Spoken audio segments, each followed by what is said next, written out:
Breaking news, పాకిస్తాన్పై Bharat ఏ క్షణానైనా యుద్ధ గంట మోగించే అవకాశం ఉంది. ఇప్పటికే పాకిస్తాన్ గంటలు లెక్క పెట్టుకుంటూ ఉంది. భారత్ మాత్రం వ్యూహాలకు పదును పెడుతూ ముందుకు వెళుతుంది. ఇప్పుడు మనం సరిహద్దుల్లో ఎలక్ట్రానిక్ వార్ఫేర్ వ్యవస్థను కూడా అక్కడ మోహరించాం. అంటే పాకిస్తాన్ ఉపయోగించే నావిగేషన్ సిస్టమ్ని అది బ్రేక్ చేస్తుంది. అంటే మన పాకిస్తాన్ ఉపయోగించే మిసైల్స్ కానీ, పాకిస్తాన్ ఉపయోగించే డ్రోన్లు కానీ, పాకిస్తాన్ ఉపయోగించే యుద్ధ విమానాలు కానీ అవి దారి తప్పి గల్లంతాయి అయోమయానికి గురై ఎటో వెళ్ళిపోయే అవకాశం ఉంటుంది. పాకిస్తాన్ భారత్ మధ్య యుద్ధ వాతావరణం నెలకొన్న నేపథ్యంలో ఏదైనా జరిగే అవకాశం ఉంది. ఇప్పటికే భారత త్రివిధ దళాలు కూడా పూర్తి సన్నద్ధతను ప్రకటించున్నాయి. భారత ప్రభుత్వం కూడా మన మిలిటరీకి, మన త్రివిధ దళాలకు పూర్తి స్వేచ్ఛనిచ్చిన నేపథ్యంలో సరిహద్దుల్లో మనం చాలా వ్యూహాత్మకంగా ముందుకు వెళ్తూ ఉన్నాం. ఎల్ఓసి వెంబడి పాక్ సైనికులను వెనక్కు తరిమి కొడుతూ ఉన్నాం. అదే సమయంలో పాకిస్తాన్ కూడా సరిహద్దులకు తమ యుద్ధ ట్యాంకులను, యుద్ధ విమానాలను మోహరించి ఉంది. ఈ సమయంలో మనం జామర్ల వ్యవస్థను సరిహద్దుల్లో మోహరించి ఉన్నాం. ఒకసారి మనం జామర్ల వ్యవస్థను యాక్టివేట్ చేస్తే పాకిస్తాన్కు చెందిన విమానాలన్నీ కూడా దారి తెలియక గల్లంతవుతాయి. ఒకసారి మీరే ఆలోచించండి. మనం ఏదైనా ఒక దారిలో సమర్థవంతంగా వెళ్ళాలి అంటే ఇప్పటికే మనం రూట్ మ్యాప్ను ఉపయోగిస్తూ ఉంటాం. మొబైల్లో మనం నావిగేషన్ని ఉపయోగిస్తూ ఉన్నాం. కానీ ఒక్కసారిగా ఇంటర్నెట్ సిగ్నల్స్ ఆగిపోతేనే మనకి దారి తెలియక ఎటో వెళ్ళిపోతూ ఉంటుంటాం. ఒక్కొక్కసారి అనుకుంటూ ఉంటాం గూగుల్ తల్లి అబద్ధం చెప్పింది అని. సో ఇప్పుడు పాకిస్తాన్కి సంబంధించిన యుద్ధ విమానాలకు దారి తెలియాలి అంటే ఈ నావిగేషన్ని ఉపయోగించుకుంటూ ఉంటాయి. శాటిలైట్ సిస్టమ్ నుంచి, శాటిలైట్ నుంచి అవి నావిగేషన్ యూజ్ చేసుకుని లక్ష్యాలను నిర్దేశించుకుంటూ ఉంటాయి. లక్ష్యాలను ఆ యుద్ధ విమానాలు కానీ, డ్రోన్లు కానీ, గైడెడ్ మిసైల్స్ కానీ రీచ్ కావాలి అంటే ఈ నావిగేషన్ వ్యవస్థే వాటికి కీలకంగా మారుతూ ఉంటుంది. అంతేకాదు అవి సముద్ర జలాల్లో కూడా వాటి వార్షిప్స్ కూడా ముందుకు వెళ్ళాలి అంటే ఈ నావిగేషన్ వ్యవస్థే ఉంటుంది. సో మన దగ్గర ఇలాంటి ఎలక్ట్రానిక్ వార్ఫేర్ వ్యవస్థలు 50 వరకు ఉన్నాయి. పాకిస్తాన్ దగ్గర ఒక్క వార్ఫేర్ వ్యవస్థ కూడా లేదు. కేవలం చైనా నుంచి దిగుమతి చేసుకున్న వ్యవస్థ మాత్రమే వాళ్ళ దగ్గర ఉంది. కానీ మన దగ్గర అత్యాధునిక వార్ఫేర్ వ్యవస్థలు ఉన్నాయి. దీంతో పాకిస్తాన్కు సంబంధించిన విమానాల దారిని కన్ఫ్యూజ్ చేసే అవకాశం ఉంటుంది. ఇప్పటికే మనం మన గగనతలంపై నుంచి పాకిస్తాన్ యుద్ధ విమానాల రాకపోకలపై ఆంక్షలు విధించాం. ఏప్రిల్ 30వ తారీఖు నుంచి మే 23వ తారీఖు వరకు ఈ ఆంక్షలు అందుబాటులో ఉంటాయి. ఇప్పుడు మనం సరిహద్దులోకి ఈ జామర్ల వ్యవస్థను కూడా యాక్టివేట్ చేస్తే పాకిస్తాన్ పూర్తిగా గందరగోళంలో పడే అవకాశం ఉంటుంది. నిన్నే మన 4 విమానాలు సరదాగా పెట్రోలింగ్ చేస్తేనే, అంటే 4 విమానాలు పెట్రోలింగ్ చేస్తేనే, గగనతలంలో చక్కర్లు కొడితేనే పాకిస్తాన్ వణికిపోయింది. భారత్ యుద్ధం మోగించేసింది, భారత్ యుద్ధం మొదలెట్టేసింది అని పాకిస్తాన్ భయపడిపోయిన పరిస్థితి మనకి కనిపించింది. ఎల్ఓసి దగ్గర జస్ట్ 4 విమానాలు పెట్రోలింగ్ చేస్తేనే. ఇక ఎలక్ట్రానిక్ వార్ఫేర్ వ్యవస్థతో పాకిస్తాన్ నావిగేషన్ వ్యవస్థను మనం చిన్నాభిన్నం చేసే అవకాశం ఉంటుంది. దారి తప్పి ఆ విమానాలు ఎటో వెళ్ళిపోయే అవకాశం ఉంటుంది. పాకిస్తాన్ యుద్ధ విమానాలు దారి తప్పేటో వెళ్ళిపోతాయి. పాకిస్తాన్ డ్రోన్లు దారి తప్పేటో వెళ్ళిపోయే అవకాశం ఉంటుంది. పాకిస్తాన్ గైడెడ్ మిసైల్స్కి దారి తెలియక అవి లక్ష్యాలను చేరువయ్యే అవకాశం ఉండదు. వీటిని ఒక్కసారి మనం యాక్టివేట్ చేస్తే ఇలాంటి వార్ఫేర్ వ్యవస్థలు మన దగ్గర 50 వరకు కూడా ఉన్నాయి. ఇప్పుడు వాటిని మనం సరిహద్దుల్లో మోహరించాం. అందుకే పాకిస్తాన్ ఇప్పుడు భయపడుతూ ఉంది. భారత్ మాపై ఏ క్షణమైనా దాడి చేసే అవకాశం ఉంది. ఒక 24 గంటల్లోనో 36 గంటల్లోనో లేదు, 36 గంటల గడువు తర్వాత కూడా ఏ క్షణమైనా దాడి చేసే అవకాశం ఉందని పాకిస్తాన్ భయపడుతోంది. నిజానికి మన దగ్గర ఉన్న రాఫెల్ యుద్ధ విమానాల్లో కూడా ఇలాంటి వ్యవస్థ ఉంది. రాఫెల్ యుద్ధ విమానాల్లో మనం ఉపయోగించే స్పెక్ట్రా కూడా ఈ నావిగేషన్ సిగ్నల్స్ని బ్రేక్ చేస్తుంది. అలాగే మన నేవీ ఉపయోగించే శక్తి సిస్టమ్స్ కూడా ఈ నావిగేషన్ వ్యవస్థను, నావిగేషన్ సిగ్నల్స్ను బ్రేక్ చేస్తాయి. అంటే శత్రు దేశాలకు దారి తెలియకుండా ఆ నావిగేషన్ సిగ్నల్స్ని మన ఎలక్ట్రానిక్ వార్ఫేర్ వ్యవస్థలు అడ్డుకుంటే పాకిస్తాన్ విమానాలు దిక్కుతోచని స్థితిలో ఉంటాయి. దారి తెలియక అచ్చం పాకిస్తాన్ పాలకులు ఎలా మాట్లాడుతూ ఉన్నారో, ఏం మాట్లాడుతున్నారో తెలియక అలా ఇప్పుడు పాకిస్తాన్ యుద్ధ విమానాలు, పాకిస్తాన్ గైడెడ్ మిసైల్స్ దారి తెలియక ఎటో వెళ్ళిపోయే అవకాశం ఉంటుంది. మా ప్రతినిధి మనోజ్ ఉన్నారు పూర్తి సమాచారం అందించడానికి.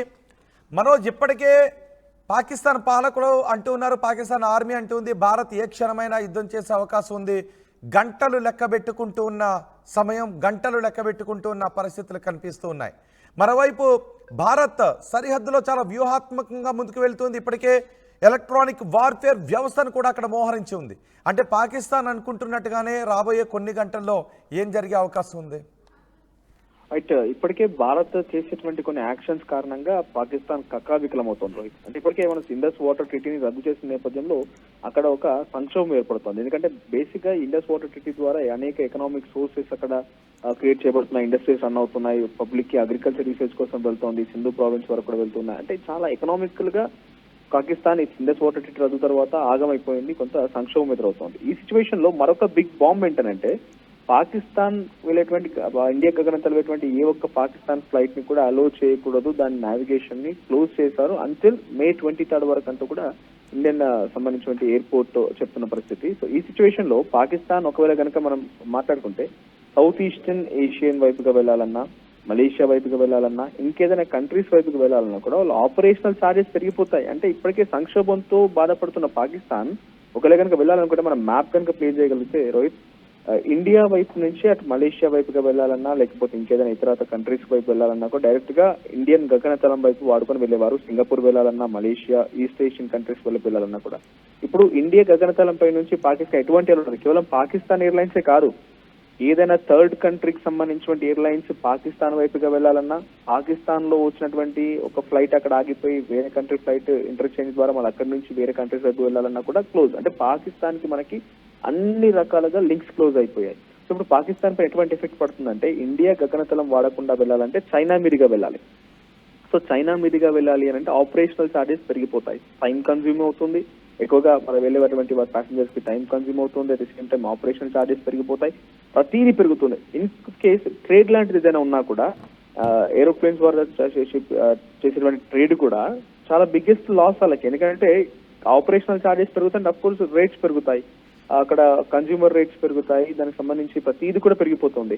సో మెడికల్ ఎమర్జెన్సీ లాంటి సిచ్యువేషన్ నిజంగా ఎదురైంది అనుకోండి, టైం కన్జ్యూమ్ ఎక్కువ అవుతుంది, వాళ్ళకి ఎటువంటి సిచ్యువేషన్ లేదు, ఇక ఇండియా పై నుంచి వెళ్ళడానికి ఎటువంటి అవకాశం కాబట్టి అక్కడ చైనా మీదుగా వెళ్లాల్సిందే. ఇంకో సిచ్యువేషన్ ఇక్కడ రోహిత్, నావిగేషన్ ని మనం క్లోజ్ చేశాము అని అంటే కనుక పాకిస్తాన్ లాహోర్ ఇంటర్నేషనల్ ఎయిర్పోర్ట్ భారత్ కి చాలా సమీపంగా ఉంటుంది. మనం చూడొచ్చు, మ్యాప్ పరంగా చూసినా కూడా చాలా సమీపంగా ఉంటుంది. సో మన భారత్ దగ్గర నావిగేషన్ కంట్రోల్ సిస్టమ్ ని, జామర్స్ ని మనం పెట్టామనంటే ఆ ఫ్లైట్స్ అక్కడ నుంచి ఎగరలేవు కూడా, చాలా నియర్ బై గా ఉంటుంది. At the same time Pakistan కి ఇండివిజువల్ గా నావిగేషన్ సిస్టమ్ అంటూ లేదు, అది చైనా నావిగేషన్ సిస్టమ్ ని వాడుకుంటోంది. ఇప్పుడు కొంతవరకు మాత్రమే టెక్నాలజీ పాకిస్తాన్ దగ్గర ఉంది, మిగతా టెక్నాలజీ మొత్తం కూడా చైనా నుంచి యూజ్ చేసుకుంటుంది. సో ఇండియా నావిగేషన్ సిస్టమ్ ని జామ్ చేస్తున్న సిచ్యువేషన్ లో అఫ్ కోర్స్ అక్కడ ఆ బార్డర్ వెంట డైరెక్ట్ గా చైనా నావిగేషన్ సిస్టమ్ కూడా బ్లాక్ అవుతోంది, పాకిస్తాన్ కు ఉపయోగించేటువంటి చైనా నావిగేషన్ సిస్టమ్ కూడా బ్లాక్ అవుతుంది. కాబట్టి పెద్ద ఎత్తున పాకిస్తాన్ ఫ్లైట్స్ ఎగరలేవు, ఏం చేయలేవు కూడా. ఇక ఎయిర్ క్రాఫ్ట్ విషయానికి వస్తే నిజంగా వాళ్ళు యుద్ధం కనుక స్టార్ట్ చేయాలనుకుంటే ఆ ఎయిర్ క్రాఫ్ట్స్ కూడా పనికిరావు. అంటే కంప్లీట్ గా వాళ్ళకంటూ ఒక రూట్ లేకుండా చేసేయడంలో భారత్ సఫలీకృతమైంది. ఇప్పుడు ఈ యొక్క నిర్ణయం పాకిస్తాన్ పైన చాలా పెను ప్రభావం చూపిస్తుంది. యుద్ధం చేయలేరు, వారికి ఒకవేళ సామాగ్రి రావాలన్న యుద్ధ సామాగ్రి తీసుకొచ్చుకోలేరు, వారు ఎటువైపు అన్ని వైపుల లాక్స్. చైనా ఒక్కటి మాత్రమే వాళ్ళ ముందున్నటువంటి ఒకే ఒక మంచి అంశం లాంటిది, మిగిలినవన్నీ కూడా ఒకవేళ నిజంగానే నావీ ద్వారా వాళ్ళు ఏదైనా యుద్ధ సామాగ్రి సమకూర్చుకునే ప్రయత్నం చేసినా అది సాధ్యం కాదు. మొత్తం ఇండియన్ ఓషన్ అది under control of India. Airways ద్వారా వెళ్దామన్న భారత్ వైపు నుంచి వెళ్ళలేరు, చైనా వైపు నుంచి తీసుకొచ్చుకోవాల్సిన వేరే నో ఆప్షన్. అన్ని రకాలుగా అష్టదిగ్బంధమైన పాకిస్తాన్ ఇప్పుడు ఈ నిర్ణయంతో మరింత కూడా అతలాకుతలమయ్యే అవకాశం ఉంది. గగనతలాన్ని మూసివేయడంతో పాకిస్తాన్ అల్లకల్లోలమయ్యే అవకాశం కనబడుతోంది. రైట్, అంటే పాకిస్తాన్కి ఇప్పుడు అన్ని వైపుల నుంచి కూడా ఊపిరి సలపని పరిస్థితులు ఏర్పడతాయని అనుకోవచ్చా? పాకిస్తాన్ ప్రపంచవ్యాప్తంగా ఒంటరైపోయింది. ఇప్పుడు పాకిస్తాన్కి ఏ దేశము కూడా నేరుగా ఒక భారత్ యుద్ధానికి దిగితే సైన్యాన్ని పంపించే అవకాశం కూడా లేదు. శాంతి వచనాలు వల్లిస్తుంది, ఎవరైనా కలగజేసుకోండి, శాంతి చర్చలు ప్రారంభిద్దాము అంటే భారత్ వినిపించుకోవడం లేదు. గ్రౌండ్లో చాలా భారత్ అగ్రెసివ్గా వెళుతోంది అని పాకిస్తాన్ అంటూ ఉంది. అందుకే పాకిస్తాన్ గంటలు లెక్క పెట్టుకుంటూ ఉంది. ఇక పాకిస్తాన్కి మొత్తం 360 డిగ్రీస్లో బ్లాక్ అయిపోయినట్టేనా? అన్డౌటెడ్లీ, ఎందుకంటే చైనా తప్ప Pakistan no option. Out of 190 countries 68 దేశాలు బహిరంగంగానే భారత్ కి సపోర్ట్ ఇస్తున్నాయి. మనం ఎక్స్పెక్ట్ చేస్తాము బ్రిటన్ లాంటి దేశం కూడా భారత్ కి సపోర్ట్ ఇస్తామని చెప్తోంది. ఏకంగా పాకిస్తాన్ ఒక టెర్రర్ కంట్రీగా డిక్లేర్ చేయమని అంటోంది. వాళ్ళకి ఇంకా పార్లమెంట్ లో ఎంపీలు మాట్లాడుతున్నారు. సో ఇంకా చాలా దేశాలు ఇదే సినారియో ఉంది. సౌదీ సపోర్ట్ ఇస్తోంది. యుఎస్ కూడా డైరెక్ట్ గా పాకిస్తాన్ యుద్ధాన్ని ప్రకటించకపోయినప్పటికీ please stop terror from Pakistan అంటూ, అంటే పాకిస్తాన్ నుంచి వచ్చిన టెర్రర్ అటాక్స్ ని ఆపేయండి, పాకిస్తాన్ టెర్రర్ కంట్రీగా ఉంది, ఆ మచ్చ నుంచి తొలగించుకోండి అని చెప్పి అమెరికా అటు పాకిస్తాన్ వార్నింగ్ ఇస్తోంది. ఇలా 68 దేశాలు ఇస్తున్నాయి మనకు సపోర్ట్. ఒకవేళ నిజంగానే మనం ల్యాండ్ షేరింగ్ బార్డర్ గా చూద్దాం, పాకిస్తాన్ కి ఎగువన ఉన్నది చైనా, పక్కనే ఆఫ్ఘనిస్తాన్ ఉంది. మీకు తెలిసిన ఆఫ్ఘనిస్తాన్ అంటే చాలా క్లియర్ గా పాకిస్తాన్ ఎక్కడ అవకాశం దొరుకుతుందో పాకిస్తాన్ అంతమొందించడం కోసం ఆఫ్ఘనిస్తాన్ తాలిబాన్లు ఎదురు చూస్తూ ఉన్నారు. బలూచిస్తాన్ వేరుపాటువాదం, ఎటు చూసినా పాకిస్తాన్ లాక్ అయిపోయింది. గగనతలపై నుంచి వెళ్ళలేదు. ఒకవేళ నావీ ద్వారా ఏమైనా ప్రయత్నం చేద్దామన్నా, యుద్ధ సామాగ్రిని సమకూర్చుకుందామన్నా ఆప్షన్ లేదు, ఎందుకంటే Indian ocean is under control of ఇండియాగా ఉంది. ఐఓఎస్ సాగర్ అనేటువంటి ఒకటి మీరు ఇప్పటికే విజువల్ లో చూసుంటారు, చాలా పెద్ద ఎత్తున ఆపరేషన్ చేపడుతోంది. అక్కడ ఏ చిన్న కదలిక ఉన్నా కూడా ఆల్రెడీ ఎయిర్ క్రాఫ్ట్ సిద్ధంగా ఉంది కాబట్టి అటాక్ మోడ్ లోకి వెళ్లే అవకాశం ఉంది. సో పాకిస్తాన్ అన్ని వైపులా అష్టదిగ్బంధనం అయిపోయింది. అంతర్గతంగా యుద్ధాలు, భారత్ తో ఈ కవింపు చర్యలు పాల్పడుతూ వాళ్ళ యొక్క సమస్యను కొంటించుకోవడం, గగనతలంపై నుంచి ఎటువంటి పరిస్థితుల్లో వదలకపోవడం, నీళ్లు లేకపోవడం, ఆహారం లేకపోవడం, ఏ దేశం సపోర్ట్ రాకపోవడం. ఇక రేపు మాపు జరిగితే కనుక బిఫోర్ మనం అటాకింగ్ స్టార్ట్ చేయకముందు వాళ్ళ అటాకింగ్ స్టార్ట్ చేసుకొని అక్కడ ఆర్మీని తరిమేసిన ఆశ్చర్యపోవాల్సిన పని లేదు. రైట్ మనోజ్, భారత వ్యూహాలకు పాకిస్తాన్ ఉక్కిరిబిక్కిరవుతోంది. పాకిస్తాన్ నావిగేషన్కు భారత్ బిగ్ షాక్ ఇచ్చింది. పాకిస్తాన్ నావిగేషన్ వ్యవస్థకు, నిజానికి పాకిస్తాన్కు సొంత నావిగేషన్ వ్యవస్థ లేదు. అవి ఇతర దేశాల నావిగేషన్ వ్యవస్థలపైన ఆధారపడి ఉన్నాయి. పాకిస్తాన్కి ఎలక్ట్రానిక్ వార్ఫేర్ లాంటి వ్యవస్థలు కూడా లేవు. కేవలం చైనా నుంచి దిగుమతి చేసుకున్న సిస్టమ్స్ మాత్రమే యూజ్ చేసుకుంటూ ఉన్నాయి. పాకిస్తాన్ యూజ్ చేసే నావిగేషన్ వ్యవస్థను ఇప్పుడు మనం బ్రేక్ చేసే అవకాశం కనిపిస్తోంది. కొంతమంది అనుకుంటూ ఉన్నారు, మనం ఇప్పటికి సరిహద్దుల్లో మనం ఏం చేస్తున్నామో బయటికి చెప్తే శత్రువుకు తెలిసిపోతుందేమోనని. నిజానికి మీరు అలా భయపడాల్సిన అవసరం ఏమీ లేదు. మేము ఎంతవరకు చెప్పాలో అంతవరకు మాత్రమే చెబుతూ ఉన్నాం. ఎంతవరకు జనాలకు తెలిసినా పర్వాలేదో అంతవరకు మాత్రమే చెబుతూ ఉన్నాం. ఒకవేళ భద్రతకు సంబంధించిన విషయాలు ఏదైనా అయితే అవి భారత సార్వభౌమత్వానికో, భద్రతకో, రక్షణ వ్యవస్థకో సంబంధించిన విషయం అయితే మాకు తెలిసినా కూడా మేము మీకు చెప్పము. ఈ విషయాన్ని మాత్రం గుర్తుంచుకోండి. ఎందుకంటే ఇప్పుడు సరిహద్దులో జరుగుతున్నది ఇదే. సరిహద్దులో జరుగుతున్న ఈ విషయాన్ని చెప్పినప్పటికీ మనం ఎలక్ట్రానిక్ వార్ఫేర్ వ్యవస్థను మోహరించాం. ఆ ఎలక్ట్రానిక్ వార్ఫేర్ వ్యవస్థ పాకిస్తాన్ సిగ్నలింగ్ వ్యవస్థను నాశనం చేస్తుంది. పాకిస్తాన్ నావిగేషన్ వ్యవస్థను తప్పుదారి పట్టిస్తుంది. పాకిస్తాన్ నావిగేషన్ సిగ్నల్స్ని అడ్డుకుని వారి యుద్ధ విమానాలను, వారి డ్రోన్లను, వీటన్నిటిని కూడా ఉక్కిరిబిక్కిరి చేస్తుంది. దారి తెలియదు. వాటి గైడెడ్ మిసైల్స్ని కూడా దారి తప్పేలా చేస్తుంది. అలాంటి వ్యవస్థను ఇప్పుడు మనం సరిహద్దుల్లో మోహరించాం. మన దగ్గర అలాంటి 50 వ్యవస్థలు ఉన్నాయి. సో ఈ విషయాన్ని చెప్పడం ద్వారా పాకిస్తాన్ కొంత అలర్ట్ అయ్యే అవకాశం ఉంటుందేమోనని చాలామంది భయపడుతున్నారు. ఈ విషయాన్ని చెప్పొచ్చు అని నిర్ధారించుకున్న తర్వాతే మాత్రం మేము మీకు చెప్తున్నాం. మాకు తెలిసిన రక్షణకు సంబంధించిన విషయాలు చెప్పకూడదు అని అనుకుంటే వాటిని చెప్పము. కానీ ఏదైతే పర్మిట్ చేసినంత వరకు ఉన్నాయో వాటిని మాత్రం అందరికంటే ముందుగానే మేము మీకు చెప్తాం. ఈ విషయాన్ని చెప్పొచ్చు అని భారత త్రివిధ దళాలు లేదంటే భారత ప్రభుత్వము అనుకున్నటువంటి విషయాన్ని మాత్రమే అన్ని మీడియా వ్యవస్థల కంటే వేగంగా ముందుగా మీకు తెలియజేస్తాం.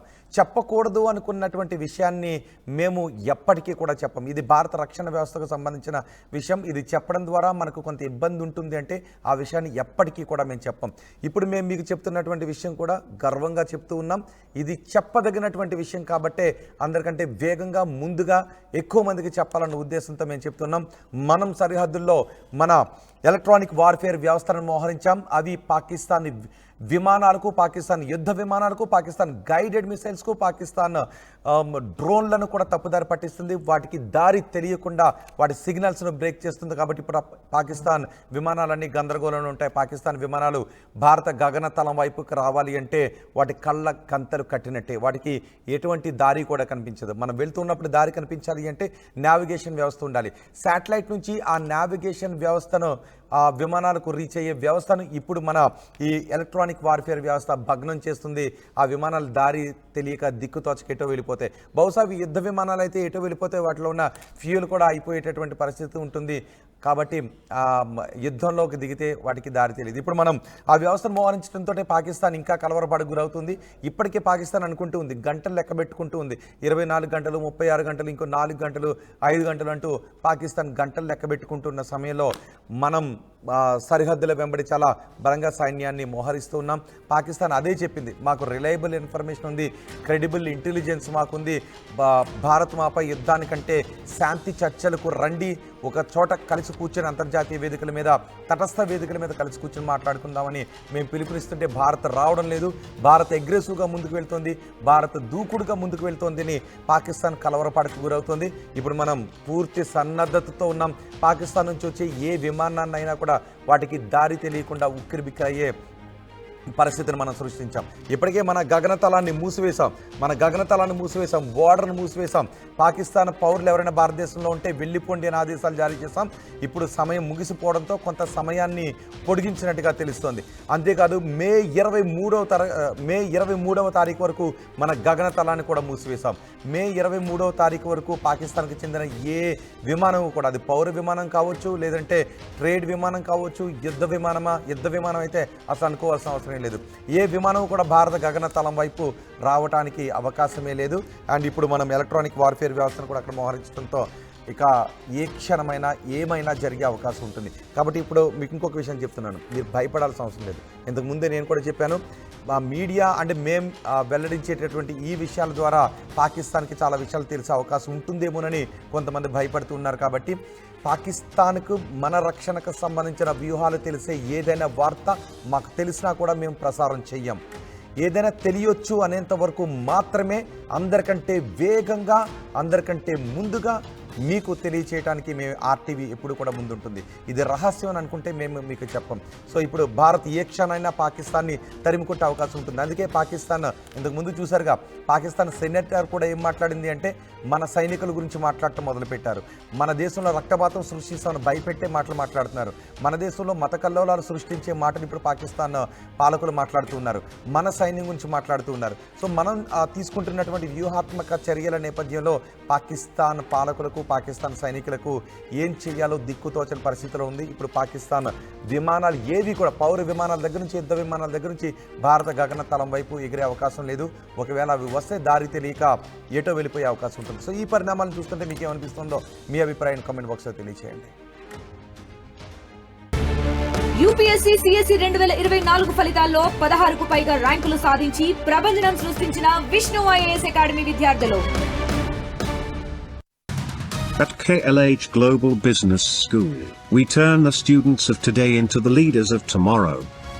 KLH Global Business School.